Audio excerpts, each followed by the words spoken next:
Welcome back to the Horseshoe. Welcome to November, and welcome Big Ten weather. What a glorious, crisp morning to be back in Ohio Stadium as the Buckeyes, #1 Buckeyes, undefeated Buckeyes, get ready for a big noon kickoff against Penn State. Welcome to the Pregame Keys. He's Jeremy Birmingham. I am Austin Ward. Feels right. It feels like football weather. It's weird. I was commenting on our way down to campus, like it's always interesting to see how the crowd reacts to the first colder weather day. The last time we were here, it was like 90 degrees. It's been a beautiful year weather-wise, and today's going to be good, but it is a little cold right now. Kind of dead getting down to campus, but that'll pick up because how could it not? There's a blackout game happening at Ohio Stadium for Big Noon kickoff, and so if you're coming still down to the shoe today, make sure you wear your black. You can see. It's a night game. Yeah, it's a night at game. noon. It's a night game at noon. So Ohio State will not be wearing black, just for those wondering. They'll be wearing their traditional home uniforms, but it's the point spread is dropping. It's coming back to like 17 now or so, and you wonder why that is. I think it's just people looking at the stats and saying, well, Ohio State is not going to go out there and try and score 55 points today, and I don't know if that's true. I still think that it will be, and also it's probably a reflection or a reminder that at least for gamblers or for Vegas, that this Penn State defense, for all of the inconsistency or at least the regression that this Jim Knowles-led version has had this year, dropping to around 30th in scoring, they're still one of the better units in the country. They're still very talented. There's NFL personnel on their defensive front. It's not out of the realm of possibility that they could, and I predicted 31-6. I stand by it. That would still represent, I think, a pretty significant victory over a team that is still one of the most talented rosters in the sport. And again, they've lost 4 games in a row, but by a combined 13 points. So Vegas is not looking at that and going, well, this is a team that has to get blown out. But some of that is because Ohio State doesn't care if they do blow them out. Ryan Day, even on Wednesday night, as much as he's tried to push back on this, or not even really push back, but as much as he's tried to neutralize the conversation about Jim Knowles and everything else, like he said on Wednesday, our goal number 1 is to win every game. So the Buckeyes don't really care how they do that as long as they take care of business today. And that starts with, to me, of getting after Ethan Grunkmeyer. Penn State's only given up 7 sacks this season. It's not an offensive line that gives up a lot of pressure. Some of that, or a lot of that, I think, is because they are run heavy and because they get rid of the ball so quickly with the quarterback. That's certainly going to be their goal today, is to get the ball out of Ethan Grunkmeyer's hands quickly. And I think that means it's a really important day for Kenyatta Jackson and Caden Curry to be disciplined, to be in their lanes, to make sure that when you have a chance to hit Ethan Grunkmeyer, you do. When you have a chance to affect Nicholas Singleton and Katron Allen early in this game and to get them in the backfield, you bring them down. I think that the Ohio State defensive ends, who in the last couple games were allowed to get a little more aggressive, to freelance a little bit more, today feels like a day to me when Matt Patricia and Larry Johnson are going to want them to be more contained, more controlled, because Penn State's going to try and exploit the perimeter of the Ohio State defense and move quickly. So big day for those defensive ends. That's key number 1 for me, is discipline, pass rush lanes by those 2 guys. Yeah, I don't think this is one of those games where Larry Johnson and Matt Patricia can just be like, you know what, you got a couple opportunities to go do a spin move or try out some of it, dip into that toolbox, because you look at those numbers for Ethan Grunkmeyer against Iowa, and it was 15 completions. Okay. It was for 95 yards or so. So they're not letting him throw the football down the field, and you can understand why. So that brings me to another welcome back moment, which is Lorenzo Styles is fully available. That is not an emergency role. As we look at the availability report, the only new name that is on it for Ohio State is Quincy Porter. So it's another topic that we had throughout the off week is Quincy Porter with what he did against Wisconsin. Was this rise? Is that going to allow the Buckeyes to move some pieces around in the passing attack? Carnell Tate, Jeremiah Smith play more in the slot? That's not really going to be an option here unless a returning Bryson Rogers opens up that possibility for Ohio State. But if you look at that, Ohio State's not missing any starters on the availability report, and Quincy Porter's the only new addition there. Which is pretty remarkable. It's November 1st, and Ohio State is seemingly pretty healthy and set up for the stretch run. That's, again, as frustrating as this pace of play is, as frustrating as it can be for fans, this is why Ryan Day is gearing things this way, because he wants this team to be at top shape, and they are right now. And what you're going to have to find today is a way to figure out how to beat Penn State's defense. As I said on Bold Predictions on Friday, they're number 98 in the country against the run. And they were embarrassed by Northwestern. By Northwestern against the run. Iowa had 250 plus yards. Oregon did whatever they wanted pretty much in the first three quarters. It's just one of those situations where it's like, if you're Ohio State, you saw what you can become with the Julian Sayin-led offense, the passing offense against Wisconsin, 400 yards, 80%, of course. You keep trying to give yourself that 400. I'm going to go. And then you get here today and you're like, well, but they can't stop the run. So do we force feed the run? I think it's going to be incumbent on Ryan Day and this offensive play calling and the offensive staff for Ohio State to just do what Ohio State does best and not get yourself tricked or goaded into trying to prove anything to Penn State, because the Buckeyes know they need to work on their running game. It's been a primary talking point here in Columbus for the last month. But I don't know.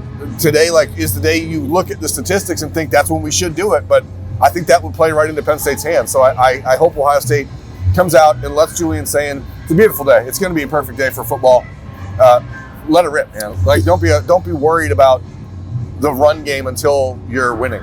Yeah, it doesn't mean to me though that you can totally ignore it. No. You're getting it. It's one of the last true barometers I think that Ohio State is going to have for where that run game is, the progress that they've made. They've had 2 weeks now since they were at Wisconsin where they put that on the back burner for a good reason. They wanted to test out the passing attack. They did that. It passed with flying colors. No doubt about that. No pun intended. But you look at this opportunity here. Penn State has good personnel. I don't think that needs to be reiterated. They have struggled, obviously, all season, even against the non-Power 4 opponents. But if there is opportunity to run the game and you're trying to find out if you can do that at the end of November, that's where maybe that means we're going to get a longer, more extensive look at that rotation at right guard, or more opportunities for Bo Jackson and Isaiah West to show what they can do. That could also include James Peoples or C.J. Donaldson. I don't know. I think that's not a key. I'm just intrigued. I don't know what they're going to have found at the end of these 2 weeks. Ryan Day on Tuesday, I thought, well, he's definitely going to roll with Tegra Shabola. He's going to be the starter. I expect him to start. And then, Wednesday night, I was like, maybe the leash is a little bit different than I anticipated. Maybe it'll be Josh Padilla in a 50-50 split. I don't know, but that's the intrigue in this game, because they've had now 3 more practices throughout this week, 3 the week before. What did they find out about the running back situation? What did they find out at right guard? Is Ethan Onyanwa ever going to factor into this down the stretch for Ohio State? This would be one of the last chances, that you actually put some significance in who goes out on the field. Yeah, and again, when you look back even at that Wisconsin game, Ohio State did not run the ball very well against the Badgers, but I'm not sure they really tried that. I don't think they cared. But then you had the emergence of Isaiah West, which of course sends that, let's think about how can we expand on this. And so it will be an interesting mentality to try to watch Ohio State get to today, because the goal, as I said, is to win the game, but you obviously want to fix the things that are broken or not working as well as you want. So that is all about the run game. That's about attitude. Penn State, Ohio State, we've seen them in the past. Even the Texas game, the Buckeyes didn't run the ball particularly well, but it was aggressive. It was mano-a-mano type football. It was my guy versus your guy, and I think that Ohio State wants to prove that they can win in that situation.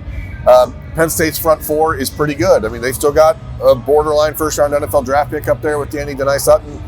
You've got Zane Durant in the middle, all Big Ten level defensive tackle. So it is a good test for the entire offensive line that at times in the last couple weeks has just struggled with some basic stuff. So, and that's not even just right guard. That's right tackle. That's, struggles with a little bit of inconsistency with Luke Montgomery. Other than Austin Sareveld and Carson Hinsman, I think you could have the same conversation about most of the offensive line. So it feels like a big day for that group to just solidify some things. Yeah, and I don't mean this as a prediction, but when we talk about Penn State's talent and the way that this game was circled in the offseason, the talent-equated matchup tag that Ryan Day has bestowed upon this is one of those opportunities where I actually do agree that you throw out the record, because if Ohio State finds a way to win this, if it turns into a one-possession game and a slugfest, that's what it was supposed to be all along. And that would be a reminder that Penn State is talented, and maybe it figured some things out today. If Ohio State blows the doors off of them, we're going to have a very different conversation, because their talent has elevated essentially past everyone else in the country. But I tend to still believe that Ryan Day will err on the side of a more conservative approach, not trying to run it up, not trying to exploit Jim Knowles or punish him for leaving or anything like that.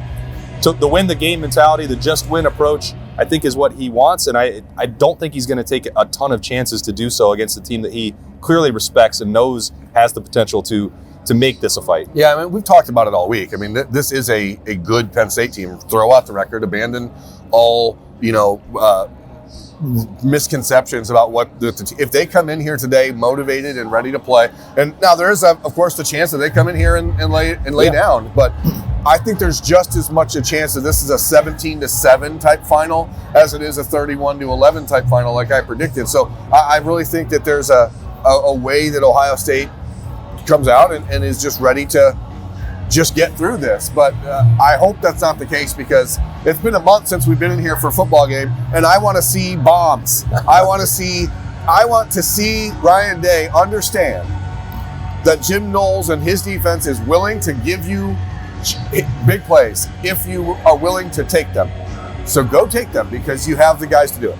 At least 5, right? At least 5. That's what five's okay. I heard it a bunch of times over the last 3 years. Yeah, if Ohio State can have 5 plays of more than 50 yards today, I think they're going to win pretty easy. So obviously, that's going to be a purposeful decision by Ohio State to say, we're going to take those shots. So that first drive of the day today is to me, I think we will know if this is a 31-10 game or a 17-6 game by the end of Ohio State's first drive. I think you're probably right about that. And one more welcome back for Jim Knowles to the Horseshoe. I imagine that the greeting will not be that warm from Ohio State fans, and that feels about right for a chilly afternoon in the Horseshoe. Can't wait for this one. It's been a long time coming to get back in Ohio Stadium. Once it's over, we will be here with the notebook and snap judgments, breaking down Ohio State and Penn State. That's starting at noon on Fox. Urban Meyer is ringing the victory bell, which is right over here. So a lot of festivities. He's not doing it with Dave Portnoy? I sure hope not. I don't think he's allowed in the stadium, but that's not my decision. Thanks for joining us on 97.1 The Fan, 10 TV, 10 TV Plus, anywhere you get your podcasts as you get ready for this game with the Pregame Keys on the Austin Birm Show. He's Birm, and I'm Austin. Have a great day.